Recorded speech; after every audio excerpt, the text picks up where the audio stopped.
The Biggest House in the World by Leo Lionni.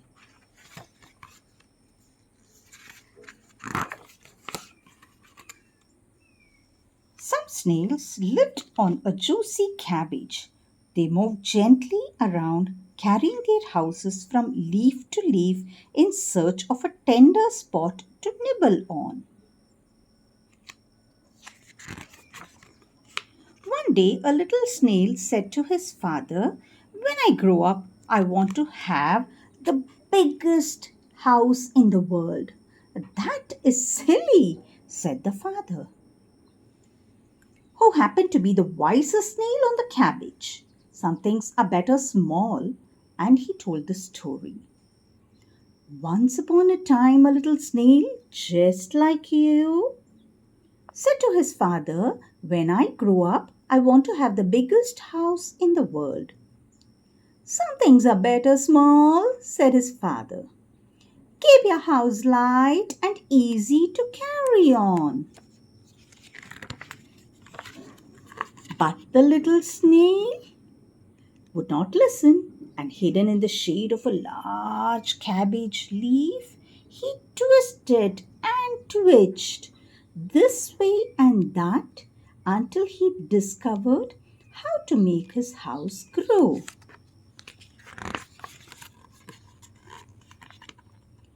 It grew, and the snails on the cabbage said, 'You surely have the biggest house in the world.'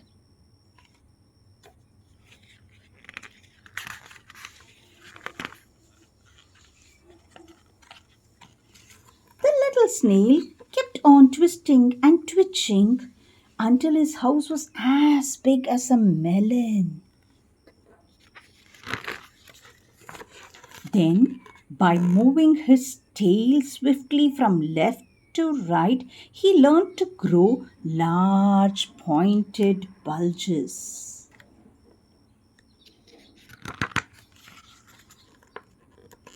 And by squeezing and pushing and by wishing very hard, he was able to add bright colors and beautiful designs.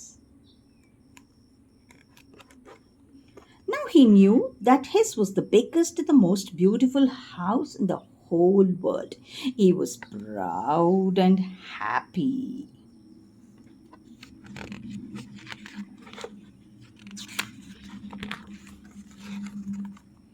A swarm of butterflies flew overhead. "Look," one of them said, "a cathedral." "No," said another, "it's a circus."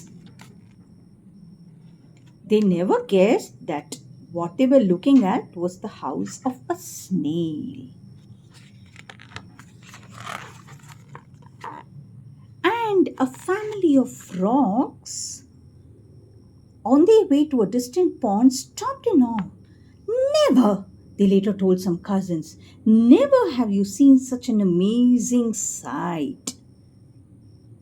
An ordinary little snail with a house like a birthday cake."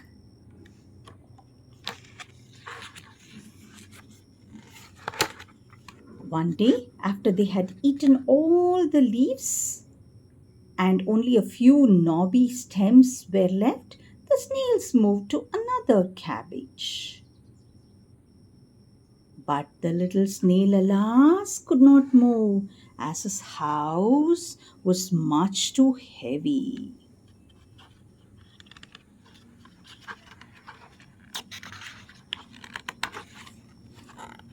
He was left behind, and with nothing to eat, he slowly faded away.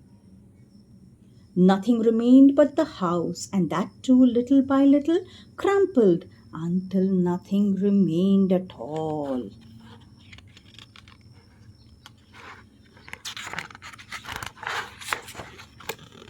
That was the end of the story.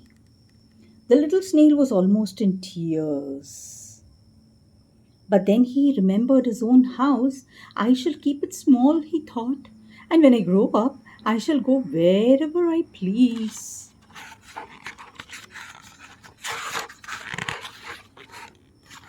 And so one day, light and joyous, he went on to see the world. Some leaves fluttered lightly in the breeze, and others hung heavily to the ground. When where the dark earth had split, crystals glistened in the early sun. There were polka dotted mushrooms and towery stems from which little flowers seemed to wave.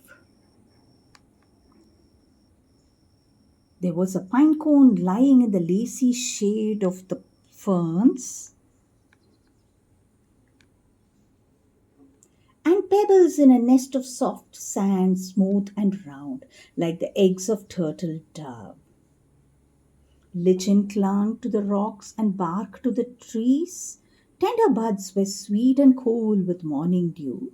The little snail was happy.